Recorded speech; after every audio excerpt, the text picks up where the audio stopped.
Prometheus. In the vast silence of space, a team of explorers aboard the Prometheus heads toward a distant moon known only by its coordinates, LV-223. Driven by star maps found in ancient ruins across Earth, archaeologists Elizabeth Shaw and Charlie Holloway believe they're about to meet humanity's makers. After waking from hypersleep, the crew receives a cold briefing from a holographic message by Peter Weiland, founder of Weiland Corp, declaring, "If you're watching this, you're finally where I hoped you'd be." His ambition to meet the engineers, as Shaw calls them, underscores the quiet urgency on board. Touching down on the bleak surface, they spot a horseshoe-shaped structure buried in rock. The air is breathable but tinged with uneasiness. Inside, they uncover evidence of a lost civilization: murals, canisters, and a severed humanoid head.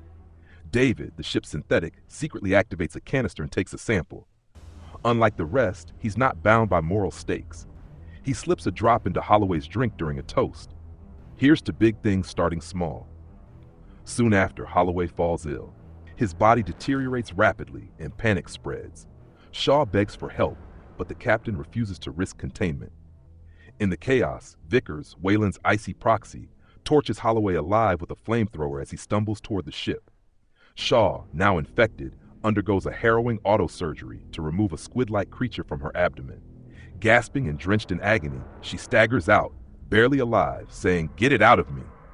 While the crew reels from mounting setbacks, David ventures deeper. He discovers a sleeping engineer in stasis and begins decoding its navigation system.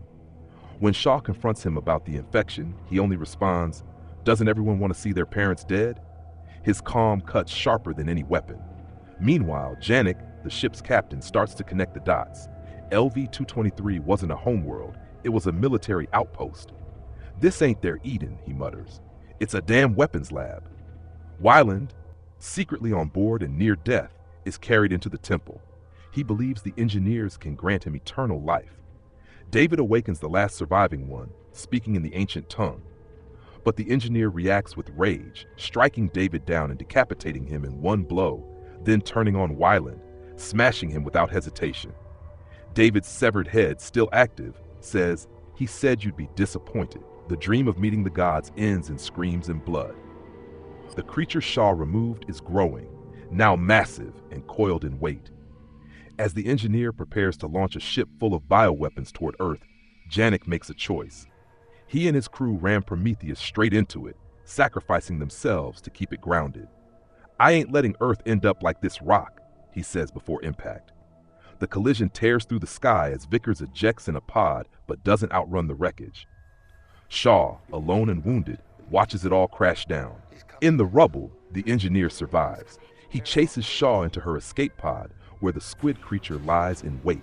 She releases it, and it latches onto the engineer, dragging him down in a final thrashing fight. Later, a new being tears its way out of the corpse, a xenomorph-like creature, born of vengeance and experimentation, screeching its arrival into a broken world. Shaw gathers what remains of David, just his head, and prepares to leave. "I'm still searching," she tells him, clutching a small satchel. Not for revenge, but for understanding. She won't return to Earth. She's going to where the engineers came from, to ask why they created humanity and why they tried to destroy it. The ship arcs away from the moon, two survivors bound for deeper darkness. The questions only grow larger, and the answers lie farther than anyone ever dared to look.